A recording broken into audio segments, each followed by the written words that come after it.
Welcome everybody, I'm here with Lee Kennedy, a Senior Formulation Chemist at Gtechnic, and today we're going to be talking about Gtechnic Bike Ceramic. Lee, Gtechnic Bike Ceramic, it's a bit of a game changer, it's very different to what currently exists in the biking world. What is it?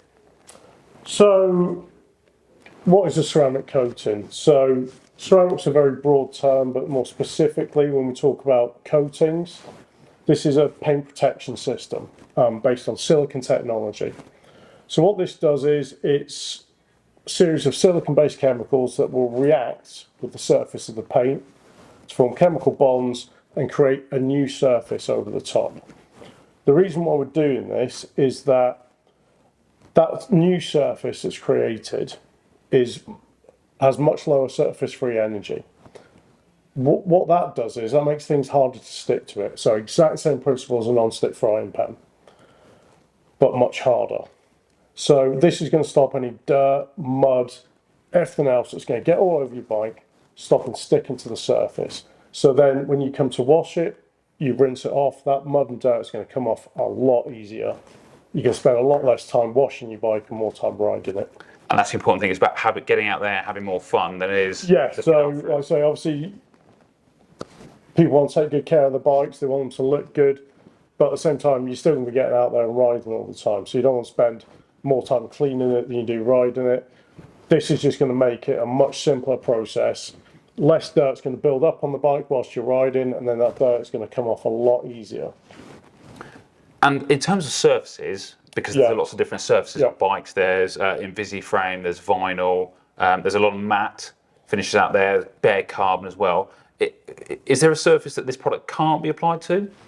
No, so we've looked into all the different surfaces that you just mentioned, the different finishes, so be that matte or satin, to see how this product is going to affect it. And visually, it won't make any difference, and it bonds and gives the same durability to all the different surfaces as well.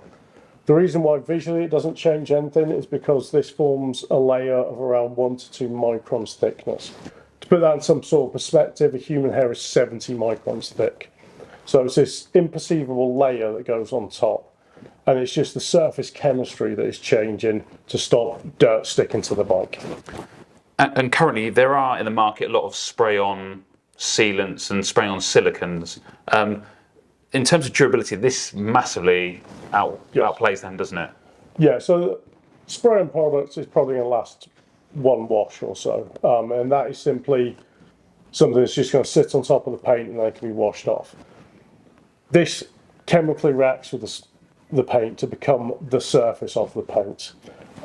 So we work with a lot of advanced materials departments in some very high up universities that have fantastic equipment like a scan electron microscope that can actually look at how thick this layer is and how the coating bonds to the surface. Then we ourselves, and working with some of these universities, we've come up with a lot of durability testing methods. So we know from that and all the data we've built up that this is going to last for around 2 years on the surface and still give you that same level of performance. Which is quite exceptional when you compare it to products that are out there currently. There's nothing else which even comes close to this. No. So that's really super innovative product that we're bringing to the market. Yeah.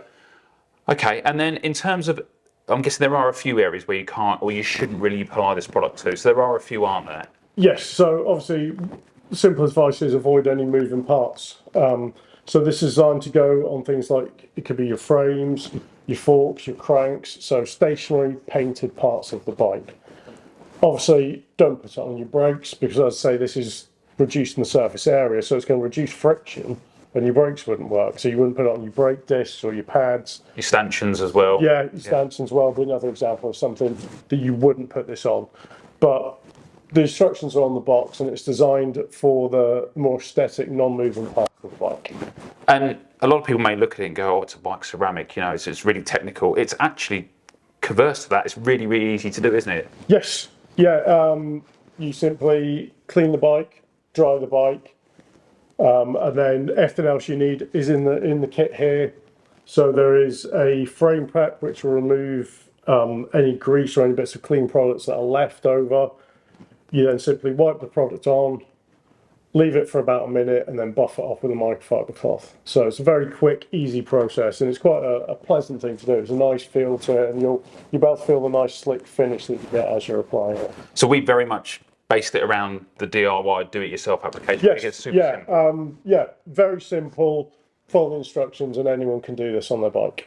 Magic. So, and I guess for the audience, just if you wanted to get a bit more into the science and the tech, we had Ollie from GCN come and visit us. He spent a fair bit of time with you talking about beading and the lotus leaf. So if you have a look in the description, you'll find a link directly to that video, and you can really delve a bit deeper into the actual science behind this product.